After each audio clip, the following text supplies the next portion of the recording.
नेपाल के remote area में 9000 feet ऊंचे पहाड़ की चोटी पर ये हॉस्पिटल कुछ ऐसा दिखता था। इतनी दूर रहने की वजह से इस कम्युनिटी में बिजली नहीं है, मतलब स्थानीय डॉक्टर्स अच्छे मेडिकल इक्विपमेंट तक नहीं पहुंच पाते और अक्सर उन्हें सिर्फ टॉर्च और बहुत ही बेसिक टूल्स का इस्तेमाल करके अंधेरे में सर्जरीज और कॉम्प्लेक्स मेडिकल प्रोसीजर्स परफॉर्म करनी पड़ती हैं। बेहतर देखभाल की जरूरत पड़ने पर एक बेहतर मेडिकल फैसिलिटी तक पहुंचने में घंटों लग सकते हैं। इन प्रॉब्लम्स की वजह से कई मौत और मिसकैरेजेस भी हुए हैं। तो हमारे long term partners give power, जिनके साथ हम अपने पिछले 3 फिलैंथ्रोपी वीडियोस में काम कर चुके हैं, उन्होंने डैन और डैरेन को इस समस्या का हल ढूंढने में मदद करने के लिए खोलोग्विन की यात्रा पर चलने को कहा, जहां उनका धूमधाम से स्वागत किया गया पृथ्वी पर सबसे खूबसूरत जगहों में से एक में। पहली सुबह डैरेन की मुलाकात संजय नाम के एक स्थानीय गिफ्ट पावर इंजीनियर से हुई, जिसने उसे नीरा के बारे में एक दुखद कहानी सुनाई। उस गांव की एक महिला जिसने ठंड के मौसम में मेडिकल फैसिलिटीज और इक्विपमेंट की कमी के कारण अपने बच्चे को खो दिया था। उसे सबसे करीब के बर्थिंग सेंटर तक बारिश में चल के जाना पड़ता था और क्योंकि बर्थिंग सेंटर दूर था, इसलिए वो सेंटर तक नहीं पहुंच सकी और उसे बच्चे को खोना पड़ा। और सरकारी फंडिंग की कमी के कारण इस अस्पताल को कम से कम 2030 तक बिजली नहीं मिलेगी।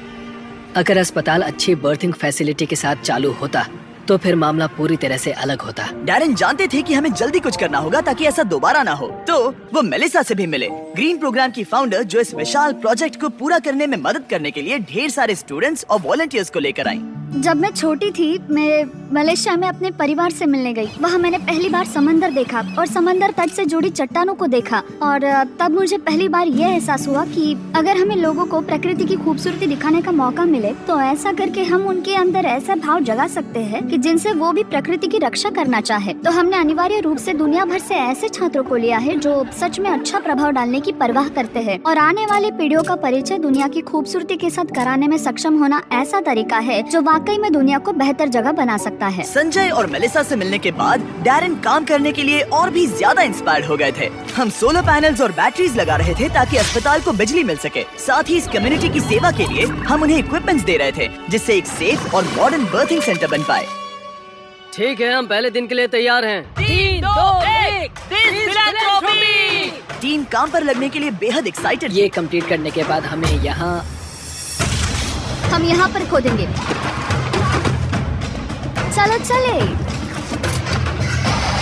पहले दिन के अंत तक टीम सारी खुदाई और वायरिंग का काम पूरा कर चुकी थी।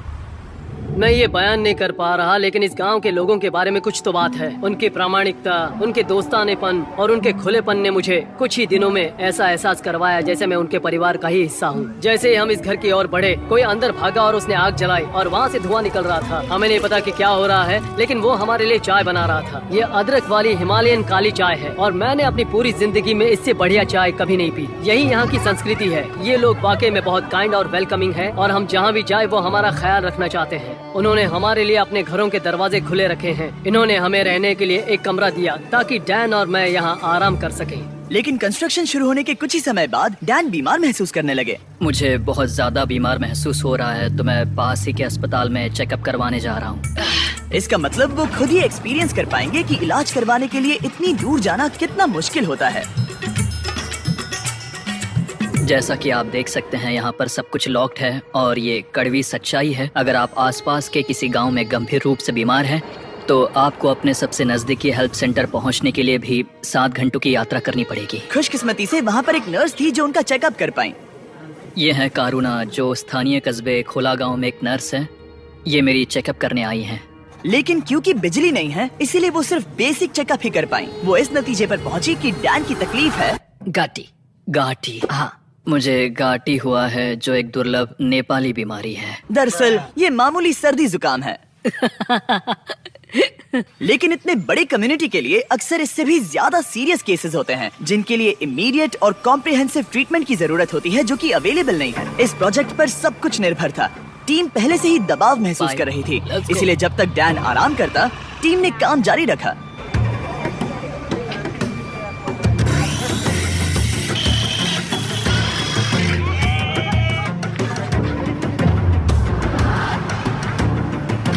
अब जब सपोर्टिंग स्ट्रक्चर तैयार हो गया था, हमने सोलर पैनल्स लगाने शुरू कर दिए थे। संभल के, हाँ, आराम से। टीम की कड़ी मेहनत के कारण हम स्केड्यूल के आगे थे, तो डैरन ने संजय के बारे में और जानने के लिए समय निकाला। जब मैं ऊपरी हिमालय में काम कर रहा था और उपकरणों की मरम्मत कर रहा था, तो हमें पता चला कि इस गांव में बिल्कुल भी बिजली नहीं है। और जब हम यहाँ पहुँचे तो मैंने देखा कि एक बच्चा सोया था और वहाँ एक लकड़ी के बॉक्स में आग लगाई गई थी।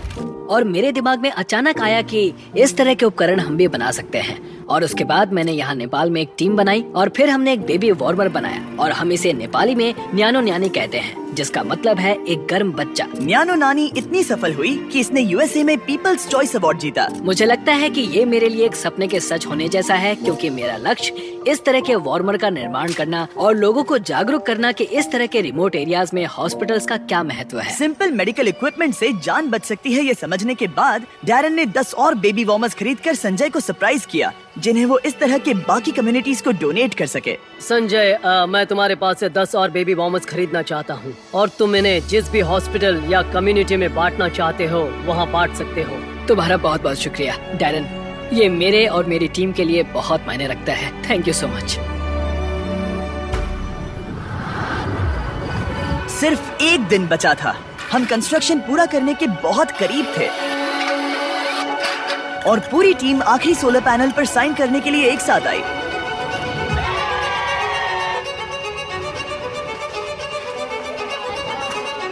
और डैरन को आखिरी बोल्ट टाइट करने का सम्मान मिला।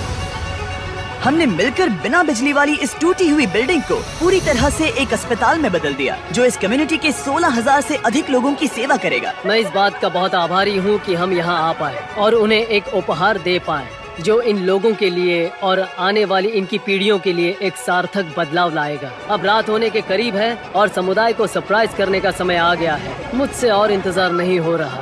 पहली बार लाइट को जल्दी देखने के लिए पूरा गांव अस्पताल के यहाँ इकट्ठा हुआ। सब लोग तैयार हैं? 3, 2, 1।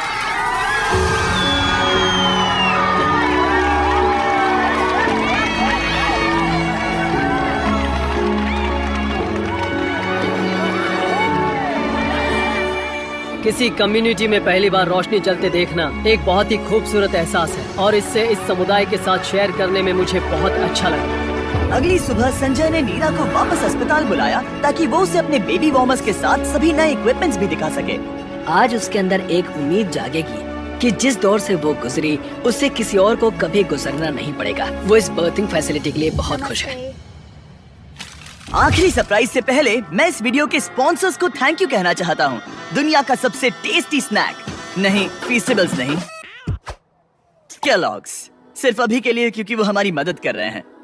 आज से 31 जून 2024 तक केलॉग्स माइनक्राफ्ट के साथ मिलकर आपको इस तरह के exclusive character creator items free में दे रहे हैं, जैसे कि एक कैमल हैट, एक एक्सोलॉटल हैट और एक cherry blossom dress. In game इस्तेमाल करने के लिए केलॉग्स सीरियल के स्पेशली मार्क्ड बॉक्सेस को खरीदने पर, जैसे कि ये Kellogg's Froot Loops, Frosted Flakes, Apple Jacks और कॉर्न पॉप्स।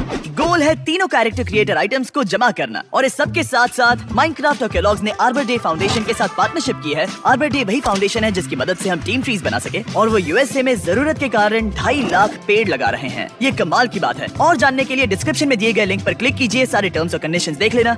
ओके फीस्टेबल्स, इसके लिए माफी चाहता हूँ, लेकिन लोगों की मदद के लिए करना पड़ता है। थैंक यू केलॉग्स वीडियो को स्पॉन्सर करने के लिए। अब वीडियो कंटिन्यू करते हैं। संजय से बात करने पर हमें पता चला कि भले ही वो नेपाल से हैं, लेकिन वो कभी एवरेस्ट पर नहीं गया, और इस विशाल पर्वत को देखना हमेशा से उसका सपना रहा है। इसीलिए आखिरी सुबह हमने उसे एक सुनहरे मौके के साथ सरप्राइज करने का फैसला किया। हम एवरेस्ट के इतने करीब आए हैं तो वहाँ जाना तो बनता ही है। हम संजय को एवरेस्ट पर वहाँ तक ले गए जहाँ तक हेलीकॉप्टर हमें ले जा सकता है। हवा की कमी के कारण डैरन, डैन और संजय वहाँ सिर्फ 2 मिनट ही बिता सके, क्योंकि उसके बाद उन्हें ऑक्सीजन की कमी से हाइपोक्सिया हो सकता था। डैरन और मैं आज तक कभी एक साथ इतनी ऊंचाई पर नहीं आए हैं। मुझे तो यकीन ही नहीं हो रहा। एवरेस्ट को देखकर संजय भावुक होकर अपने घुटनों पर आ गया। मैं बहुत खुश हूँ। यहाँ आना मेरे लिए एक सपने की तरह था। और एक बार फिर से मैं हमारे पार्टनर्स गिव पावर और ग्रीन प्रो